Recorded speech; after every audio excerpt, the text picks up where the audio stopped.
শ্রীকৃষ্ণের মৃত্যুর পর তার হৃদয় থেকে এক রহস্যময় অগ্রযাত্রার মধ্য দিয়ে সৃষ্টি হয়েছিলেন জগন্নাথ দেব। আর সেই থেকে রথযাত্রার আরম্ভ হয়। প্রতি বছর জগন্নাথ দেবের রথ একজন মুসলিমের কবরের সামনে এসে দাঁড়িয়ে যায়। শ্রীকৃষ্ণের হৃদয় থেকে কিভাবে জন্ম নিলেন জগন্নাথ দেব এবং কি কারণে একজন মুসলিমের কবরের সামনে এসে রথ দাঁড়িয়ে যায়, মনে থাকা সমস্ত প্রশ্নের উত্তর হবে আজ এই ভিডিওতে। মহাভারতের যুদ্ধে গান্ধারীর শতপুত্রের মৃত্যু হয়। গান্ধারী ছিলেন একজন সৎ, ন্যায়পরায়ণ, ভক্তি সম্পন্ন পূজারত রানী। তিনি মনে করতেন কুরুক্ষেত্রের যুদ্ধ ভগবান শ্রীকৃষ্ণ চাইলেই তার দেবত্ব দিয়ে যুদ্ধ বন্ধ করতে পারতেন, কিন্তু তিনি তা করেননি। এজন্য গান্ধারী নিজের সন্তান হারানোর শোকে আর যন্ত্রণায় শ্রীকৃষ্ণকে অভিশাপ দিলেন।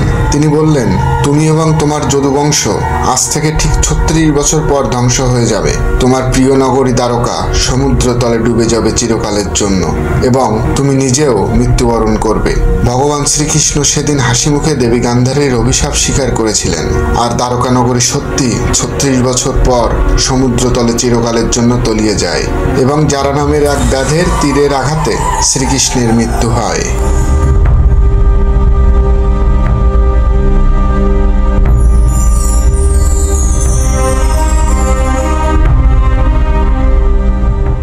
নমস্কার বন্ধুরা, আমি সব্যসাচী রয়েছি আপনাদের সাথে।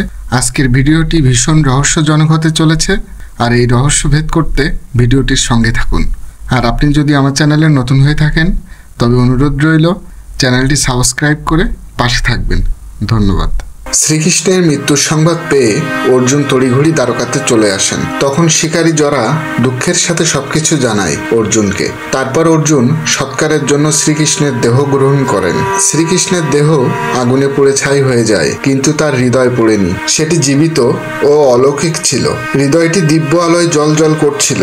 তখন অর্জুন হৃদয়টি একটি গাছের গুড়িতে বেঁধে নদীতে ভাসিয়ে দেন। সেই হৃদয়টি ভেসে ভেসে গিয়ে পৌঁছায় উড়িষ্যার মহানদীর তীরে।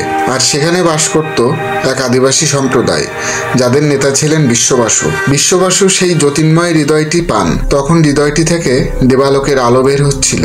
তারপর বিশ্ববাসু ওই হৃদয়কে নীলমাধব রূপে গোপনে পূজা করতে থাকেন, অত্যন্ত শ্রদ্ধা আর ভক্তি দিয়ে। অন্যদিকে অবন্তী রাজ্যের রাজা ইন্দ্রদুম্ন ছিলেন একজন বড় বিষ্ণু ভক্ত। একদিন এক ঋষি এসে তাকে বলেন, উড়িষ্যার এক অলৌকিক দেবরূপ নীলমাধব রূপে পূজিত হয়। তাকে এক আদিবাসী নেতা গোপনে পূজা করেন। আর এটা শুনে রাজা একজন জ্ঞানী ব্রাহ্মণ বিদ্যাপতিকে পাঠান উড়িষ্যার সত্যতা যাচাই করতে। বিদ্যাপতি জঙ্গলের মাঝে নীলমাধবের খোঁজ করতে করতে পথ হারান। তখন আদিবাসী নেতার কন্যা ললিতা তাকে উদ্ধার করেন এবং তাকে নিজের বাড়িতে নিয়ে যান। পরক্ষণে ললিতার ব্যবহার ও তার সৌন্দর্যে বিদ্যাপতি তার প্রেমে পড়ে যান এবং তারা বিবাহ করেন। বিয়ের পর বিদ্যাপতি জানতে পারেন রোজ সকালে তার শ্বশুর বিশ্ববসু কিছু সময়ের জন্য কোথাও উধাও হয়ে যায়। স্ত্রীকে প্রশ্ন করায় তিনি জানতে পারলেন জঙ্গলের মধ্যে একটি গোপন জায়গায় নীলমাধবের পূজা করতে যান, কিন্তু শ্বশুরমশাই চাইতেন না তার এই নীলমাধবের কথা আর কেউ জানুক। এদিকে বিদ্যাপতি রাজাকে কথা দিয়েছিলেন নীলমাধব সে নিয়েই রাজ্যে ফিরবে। আর সেই নীলমাধবের সন্ধান যখন পাওয়া গেল, তখন তিনি শ্বশুরের কাছে বায়না ধরলেন তিনিও নীলমাধবের দর্শন করবেন।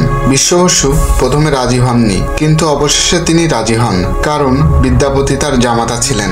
তবে বিশ্ববসু একটি কঠিন শর্ত দিলেন, তিনি বিদ্যাপতির চোখ বেঁধে তারপর নীলমাধবের কাছে নিয়ে যাবেন। তবে বিদ্যাপতি ভীষণ চতুর ছিলেন। তিনি যাত্রাপথে সরিষার দানা নিয়ে যান এবং পথে ছড়াতে ছড়াতে এগোতে থাকেন, যাতে পরবর্তীতে তিনি এই পথ চিনতে পারেন।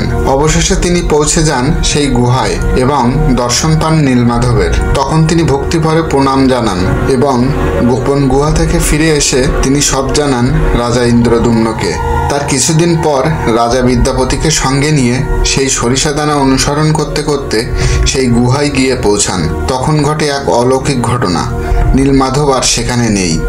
রাজা তখন হতাশ হয়ে পড়েন আর ফিরে আসেন তার রাজ্যে। কিন্তু তার মনে জেগে থাকে এক সংকল্প, নীলমাধবকে খুঁজে বের করতেই হবে। রাজা সেই রাতেই স্বপ্ন দেখেন। ভগবান বিষ্ণু স্বপ্নে এসে তাকে বললেন, এই জগতে আমি তোমায় নীলমাধব রূপে আর দর্শন দিতে পারবো না। তুমি পুরীর সমুদ্র তটে যাও। সেখানে সমুদ্র তটে ভেসে আসবে এক বিশাল লাল সুগন্ধিযুক্ত দারুবৃক্ষ। তাতে থাকবে আমার শঙ্খ চক্র, গদা আর পদ্মের চিহ্ন, সেই কাঠ দিয়েই বানাবে আমার 3টি মূর্তি, জগন্নাথ, বলভদ্র আর সুভদ্রা রূপে। আর তখনই শুরু হবে আমার পূজা। রাজা তখনই ছুটে যান পুরীর সমুদ্র তটে।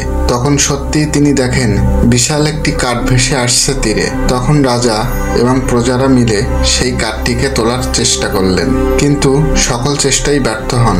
শেষ পর্যন্ত আদিবাসী নেতা বিশ্ব বসুর সাহায্যে সেই কাঠকে রাজপ্রাসাদে আনা হয়। তারপর শুরু হয় বিপত্তি। রাজ্যের সেরা কারিগররাও সেই কাঠে হাত দিতে পারছিলেন না। তারা বলেন, এই কাঠ এতটাই শক্ত যে আমাদের সেনি হাতুড়ি কিছুতেই কাজ করছে না। আমাদের ক্ষমা করুন রাজা, আমরা ব্যর্থ। রাজা হতাশ হয়ে ঘুমোতে গেলেন এবং সেই রাতেই বিষ্ণু স্বপ্নে এসে বললেন, তুমি বিশ্বশ্রেষ্ঠ শিল্পী বিশ্বকর্মার আরাধনা করো। এ কাজ কেবল বিশ্বকর্মাই সম্পন্ন করতে পারবেন। রাজা ভগবান বিষ্ণুর দেখানো পথ অনুসারে বিশ্বকর্মার ধ্যান শুরু করে। ঠিক তখনই রাজপ্রাসাদের দরজায় এসে উপস্থিত হন এক বৃদ্ধ। বৃদ্ধটি বলেন, মহারাজ, শুনেছি আপনি ভগবানের মূর্তি বানাতে চাইছেন। রাজা অবাক হয়ে বলেন, হ্যাঁ, কিন্তু আপনি পারবেন ওই অলৌকিক কাঠে দেবমূর্তি তৈরি করতে? তখন বৃদ্ধটি মৃদু হেসে বলেন, অবশ্যই পারবো, কিন্তু আমার একটা শর্ত আছে। শর্তটি হলো, আমি একা একটি বন্ধ ঘরে টানা 21 দিন ধরে মূর্তি বানাবো। এ সময়ে কেউ ঘরের দরজা খুলবেন না, আর একবারের জন্য যদি কেউ প্রবেশ করেন, আমি কাজ ফেলে সঙ্গে সঙ্গে চলে যাব। রাজা ইন্দ্রদম্ন শর্তে রাজি হয়ে যান। বৃদ্ধটি তৎক্ষণাৎ দরজা বন্ধ করে মূর্তি তৈরি কাজ শুরু করেন। দরজার বাইরে থেকে মানুষ প্রতিদিন ছেনি আর হাতুড়ির শব্দ শুনতে পেতেন, কিন্তু 15 দিন পর হঠাৎ করে কোনো আওয়াজ পাওয়া যায় না। রানী গুন্ডিজা এই ঘটনায় চিন্তিত হয়ে পড়েন। তিনি রাজাকে বলেন, মহারাজ, আজ অনেকক্ষণ হয়ে গেল, কিন্তু ভেতর থেকে কোনো শব্দ আসছে না। মনে হয় বৃদ্ধ কারিগর না খেয়ে অজ্ঞান হয়ে গেছেন। আর যদি কোনো দুর্ঘটনা ঘটে যায়, তার আগে আমাদের দরজাটা খুলে দেখা উচিত। তখন রাজা ইন্দ্রদম্ন বলেন, রানী, তিনি আমাদের শর্ত দিয়েছিলেন 21 দিনের আগে দরজা খোলা যাবে না। রানী উদ্বিগ্ন হয়ে বলেন, যদি তার কিছু হয়ে যায় তাহলে আমাদের পাপ হবে। অবশেষে রানীর জেদে দরজা খোলা হয়, আর দরজা খুলতেই ভেতরে কাউকে দেখা যায় না। বৃদ্ধ অদৃশ্য হয়ে গেছেন, আর মাটিতে পড়ে রয়েছে 3টি অসম্পূর্ণ মূর্তি, যাদের হাত পা নেই। রাজা ইন্দ্রদম্ন স্তম্ভ হয়ে যান। তবে তিনি যখন মূর্তির কাছে যান, তখন একটা অলৌকিক হৃদস্পন্দন অনুভব করেন। তখন তার মনে হয় এই মূর্তির ভিতরেই রয়েছে শ্রীকৃষ্ণের হৃদয়, নীলমাধব। এই 3টি মূর্তি হলেন ভগবান জগন্নাথ, বোন সুভদ্রা আর ভ্রাতা বলরাম। তারা আজও পুরীর জগন্নাথ মন্দিরে পূজিত হন। রাজা ও রানী কৌতূহলবশত ভুল করার কারণে বিশ্বকর্মা তার কাজ শেষ করার আগেই চলে গিয়েছিলেন। কাজেই ইন্দ্রদম্ন ভীষণ দুঃখ পান। তিনিও তার রানী সারা রাত প্রার্থনা করতে থাকেন ভগবানের একবার দর্শনের আশায়। তাদের করুণ আকুতি শুনে ভগবান স্বয়ং আবির্ভূত হন। তিনি বলেন, প্রিয় রাজা, তুমি মন খারাপ করো না। এই অর্ধসমাপ্ত রূপে পূজিত হওয়াটাই আমার ইচ্ছে। যাকে তুমি বৃদ্ধ কারিগর ভেবেছিলে, তিনি ছিলেন স্বয়ং দেব বিশ্বকর্মা। এই মূর্তিগুলো প্রতিষ্ঠা করো, কারণ এটাই আমার নির্ধারিত রূপ, এবং এই মন্দির একদিন পৃথিবীর অন্যতম পবিত্র স্থান হয়ে উঠবে, আর 4 ধামের একটি হবে।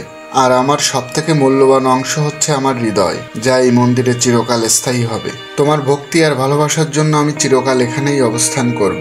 দেবী লক্ষ্মীও এখানে থাকবেন। এই মন্দির হবে আমার পৃথিবীর অন্যতম প্রিয় স্থান। বলা হয়, এরপর জগন্নাথ, বলরাম, সুভদ্রা পুরুষোত্তম ক্ষেত্র নীলাচলে রাজা ইন্দ্রদম্নের সম্মুখে দারুব্রহ্মরূপে প্রকটিত হয়েছিলেন। আর সেই থেকে যুগ যুগ ধরে জগন্নাথ, বলরাম, সুভদ্রা এরূপেই পূজিত হয়। পুরীর জগন্নাথ দেবের রথযাত্রার ইতিহাস আমরা কম বেশি সবাই জানি, কিন্তু প্রতি বছর যখন রথযাত্রা বের হয়, তখন একটি মুসলিম ব্যক্তির কবরের সামনে তার রথ এসে থেমে দাঁড়ায়। আর এর পিছনেও রয়েছে ভক্ত আর ভগবানের এক অসাধারণ কাহিনী। হিন্দু মা আর মুসলিম সেনাপতির ঔরসে জন্ম নেয় শালবেগ। তিনি রাজার সেনাবাহিনীতে চাকরি করতেন। একবার গুরুতর আহত হয়ে তিনি অসুস্থ হয়ে পড়েন এবং তার প্রাণ সংশয় দেখা দেয়। শালবেগের মা তখন তাকে পরামর্শ দেয় জগন্নাথ দেবের আরাধনা করতে। শালবেগ মন প্রাণ দিয়ে জগন্নাথ দেবের আরাধনা করে, আর এতে তিনি তার নতুন জীবন ফিরে পান। সে সময় শালবেগ মনস্থির করেন তিনি জগন্নাথ দেবের দর্শন করবেন। কিন্তু শালবেগ যখন মন্দিরে যান, তখন তিনি জানতে পারেন এই মন্দিরে অহিন্দুদের প্রবেশ নিষিদ্ধ। তিনি মনের দুঃখে বাড়ি ফিরে আসেন এবং লোকমুখে তিনি জানতে পারেন রথযাত্রার দিন জগন্নাথ দেব সবার সামনে বের হন। তখন ধর্ম বর্ণ নির্বিশেষে সবাই তার দর্শন লাভ করতে পারেন। তাই রথযাত্রার দিন জগন্নাথ দেবের দর্শন পাওয়ার আশায় তিনি পায়ে হেঁটে পুরীর দিকে আসতে থাকেন। কিন্তু এবারে তার শরীর আর তাকে সঙ্গ দেয় না, তিনি পথেই অসুস্থ হয়ে পড়েন। শালবেগ মনে মনে ভাবেন, এবারও বুঝি আর জগন্নাথের দর্শন হলো না। কিন্তু প্রভু ভক্তদের ডাক কখনো ফেরান না। শালবেগ যেখানে অসুস্থ হয়ে পড়েছিলেন সেখান দিয়ে জগন্নাথ দেবের রথ যখন যাচ্ছিল হঠাৎই তা দাঁড়িয়ে যায়। হাজারো টানাটানি করার পরেও সে রথ এক চুল পরিমাণেও এগোয় না।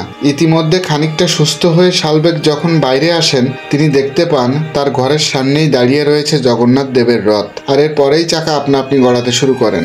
ধর্মবর্ণের গণ্ডি পেরিয়ে সত্যি হয়ে ওঠে এক ভক্ত আর তার ভক্তির কাহিনী। সেই ঐতিহ্য মেনে আজও জগন্নাথ দেবের রথ শালবেগের সমাধির সামনে অল্প সময়ের জন্য দাঁড় করানো হয়। আর এই ছিল পুরীর জগন্নাথ দেবের কিছু অজানা তথ্য এবং অজানা ইতিহাস। বন্ধুরা, আজকের ভিডিও এ পর্যন্ত। ভিডিওটি যদি ভালো লাগে অবশ্যই একটি লাইক এবং একটি কমেন্ট করে যাবেন। আর আপনি যদি আমার চ্যানেলে নতুন হয়ে থাকেন তবে অনুরোধ রইল চ্যানেলটি সাবস্ক্রাইব করে দেবেন। ধন্যবাদ।